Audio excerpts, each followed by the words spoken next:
আল্লাহ তাআলার হাবিব সাল্লাল্লাহু তাআলা আলাইহি সাল্লাম জগতের বুকে এমন একজন পয়গম্বর এ রাসূল পাকের তুলনা করে শেষ করা যাবে না। মহান আল্লাহ পাক আল্লাহ তাআলার হাবিব সাল্লাল্লাহু তাআলা আলাইহি সাল্লামকে বিশ্ব বুকে ধরাধামে পাঠাবেন।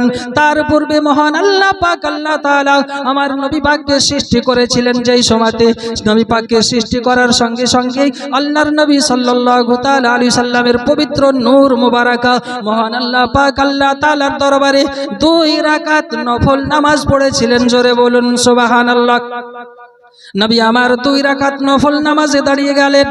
2 রাকাত নফল নামাজ পড়তে বিশ্ব রাসূল হাবিবুল্লাহ জনাবে মুহাম্মদুর রাসূলুল্লাহ সাল্লাল্লাহু তাআলা আলাইহি সাল্লামের 1 বছর নয় 2 বছর নয় 2 রাকাত নামাজ সমাপ্ত করতে নবী পাকের 20,000 বছর সময় লেগেছিল। চিৎকার মেরে বলুন সুবহানাল্লাহ। আব্বা জান আমার ভাই জানেরা, নবী আমার আল্লাহর দরবারে নামাজে যখন দাঁড়িয়ে যাবেন আপনার কিনা নিয়াত করেছেন, নিয়াত অবস্থাতে 1000 বছর নিয়াত যখন সমাপ্ত হয়ে গেল আল্লাহু আকবার বলে তাকবীরে তাহরিমা বেঁধেছেন। তাকবীরে তাহরিমা বাঁধার সঙ্গে সঙ্গে আল্লাহর নবী সাল্লাল্লাহু তাআলা আলাইহি সাল্লাম 1000 বছর সময় পার করে দিলেন। 1000 বছর সময় যখন পার হয়ে যায় আল্লাহ পাকের দরবারে কিয়াম অবস্থাতে নবী আমার 1000 বছর দাঁড়িয়ে রয়েছেন। বাবা 1000 বছর সময় শেষ হয়ে গেল। 1000 বছর সময় শেষ হয়ে যাওয়ার পর আল্লাহর রাসূল সাল্লাল্লাহু তাআলা আলাইহি সাল্লাম এবার আপনার রুকু করেছেন আল্লাহু আকবার বলে। রুকু করার সঙ্গে সঙ্গে 1000 বছর রুকু অবস্থায় কাটিয়ে দিলেন। জোরে বলুন সুবহানাল্লাহ। রুকু থেকে আল্লাহু আকবার বলে আবার কিয়াম করেছেন আল্লাহর নবী সাল্লাল্লাহু তাআলা আলাইহি সাল্লাম। আবার কিয়াম অবস্থাতে 1000 বছর দাঁড়িয়ে থাকলেন। সুন্নি মুসলমান রাসূল পাক সাল্লাল্লাহু তাআলা আলাইহি সাল্লাম কিয়াম সমাপ্ত করার পর এবার আল্লাহু আকবার বলে সাজদায় যখন চলে গেলেন, সাজদাতে যাওয়ার পর রাসূল পাক সাল্লাল্লাহু তাআলা আলাইহি সাল্লাম সাজদা অবস্থায় 1000 বছর সময় পার করে দিলেন। 1000 বছর সময় যখন শেষ হয়ে যায় রাসূল পাকের নূর এবার সাজদা থেকে মাথা উঠিয়ে নিয়েছেন, সাজদা থেকে শারে মোবারক উঠিয়ে নিয়েছেন। এবার 1000 বছর আবার জলসা অবস্থায় দ্বিতীয় সাজদা করেছেন। তো আবার 1000 বছর ধরে 1 রাকাত সমাপ্ত হয়ে গেল। 1 রাকাত নামাজ সমাপ্ত হয়ে যাওয়ার পর দ্বিতীয় রাকাতের জন্য দয়ার রাসূল সাল্লাল্লাহু তাআলা আলাইহি সাল্লামের নূর আল্লাহর দরবারে যখন আবার কিয়াম অবস্থায় দাঁড়িয়ে গেছেন, আবার 1000 বছর সময় পার করে দিয়েছেন।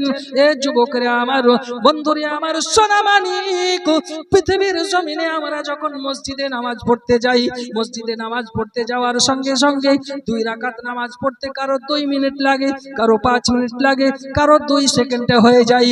আব্বা জান আমার ভাই জানেরা, নবী পাক সাল্লাল্লাহু তাআলা আলাইহি সাল্লাম আল্লাহর দরবারে নূর অবস্থায় 2 রাকাত নামাজ সমাপ্ত করেছেন। 20,000 বছর সময় লেগেছে। আল্লাহর নবী যখন দ্বিতীয় রাকাতে দাঁড়িয়েছেন 1000 বছর সময় শেষ হয়ে গেল। আবার রুকুতে চলে গেলেন, 1000 বছর সময় চলে গেল। রুকু থেকে আবার দাঁড়িয়েছেন, 1000 বছর সময় চলে গেল। আবার যখন সাজদায় গিয়েছেন 1000 বছর সময় চলে যায়। আবার সাজদা থেকে মাথা উঠিয়েছেন, 1000 বছর সময় শেষ হয়ে যায়। আবার দ্বিতীয় সাজদাতে গিয়েছেন, 1000 বছর সময় শেষ হয়ে গেছে। এবার তাশাহুদে বসে আছেন, জলসায় বসে আছেন। আল্লাহর নবী সাল্লাল্লাহু তাআলা আলাইহি সাল্লামের 2 রাকাত নামাজ সমাপ্ত করতে 1 বছর নয়, 2 বছর নয়, 5 বছর নয়, 20,000 বছর সময় শেষ হয়ে গেছে। 20,000 বছর সময় যখন পার হয়ে গেল, নামাজ যখন শেষ হয়ে গেল, আল্লাহ পাক আল্লাহ তাআলা নবী পাক সাল্লাল্লাহু তাআলা আলাইহি সাল্লামকে সম্বোধন করে বলে, ওগো আমার হাবিব, ওগো আমার বন্ধু, ওগো আমার দোস্ত, আপনি আজকে আমার দরবারে 2 রাকাত নফল নামাজ পড়েছেন। আপনার নামাজে আমি এতটা খুশি হয়েছি, আনন্দিত হয়েছি। ওগো আমার হাবিব, আজকে আপনি যেটা চাইবেন আমি আল্লাহ পাক সেটা আপনাকে দান করব। রাসূল পাক সাল্লাল্লাহু তাআলা আলাইহি সাল্লাম সেই দিন আল্লাহর দরবারে বলেছিলেন, আল্লাহ পাক আল্লাহ তাআলা আপনার বলা দেখে আমি বুঝতে পেরেছি আপনি আমাকে আপনার বন্ধু করেছেন, আপনি আমাকে আপনার দোস্ত বানিয়েছেন। পৃথিবীর জমিনে আমাকে একজন নবী করে পাঠিয়ে দেবেন। আমাকে নবী করে পাঠানোর পর আমি ইসলামের দাওয়াত দেব। আমার কাছে অনেক মানুষ আসবে, বেদিন ছেড়ে আপনার দিনে ইসলামের মধ্যে চলে আসবে, দ্বীনে ইসলাম তারা গ্রহণ করবে, কলমা পড়বে। ইয়া এগো আল্লাহ পাক আল্লাহ তাআলা, আমার গুনাহগার উম্মত উম্মতিরা যারা হবে তারা অনেক রকমের ভুল করবে, অন্যায় করবে।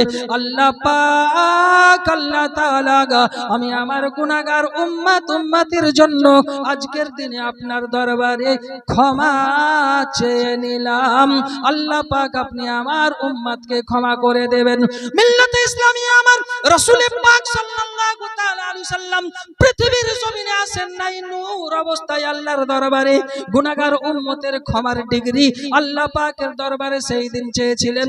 জোরে বলুন সুবহানাল্লাহ। হযরতে আলী রাদিয়াল্লাহু তাআলা আনহু বলতে আছেন, রাসূলুল্লাহ সাল্লাল্লাহু তাআলা আলাইহি সাল্লাম যেই দিন দুনিয়া থেকে বিদায় নিয়ে পর্দা করবেন, আল্লাহর নবীকে কবরে নামানোর পর আমি হযরতে আলী দেখলাম রাসূল পাকের জবান, পবিত্র জবান হিলতেছে। আমি হযরতে আলী রাসূল পাকের পবিত্র জবান মুবারকার কাছে গিয়ে কান লাগিয়ে দিলাম। কান লাগিয়ে দেওয়ার সঙ্গে সঙ্গে আমি শুনি একটাই শব্দ, রব্বি হাবলি উম্মতি। আল্লাহ পাক আল্লাহ তাআলা তুমি আমার গুনাহগার উম্মত উম্মতিকে ক্ষমা করে দাও।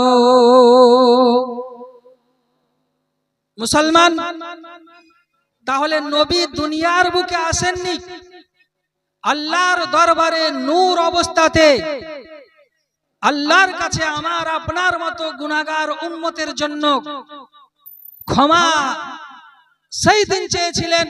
হযরতে আলী বলতে আছেন যে রাসূল পাককে কবরে নামার পর নবী পাকের পবিত্র জবান মুবারাকায় যখন আমি কান লাগিয়ে দিলাম, তো নবী একটাই শব্দ উচ্চারণ করতে আছেন, রব্বি হাবলি উম্মতি। আল্লাহ পাক তুমি আমার গুনাহগার উম্মত উম্মতিকে ক্ষমা করে দাও। নবী নূর অবস্থায়, তো উম্মতের চিন্তা, পৃথিবী থেকে বিদায় নিয়ে পর্দা করছেন, তো উম্মতের চিন্তা এ নবী আমার কেমন নবী ছিলেন।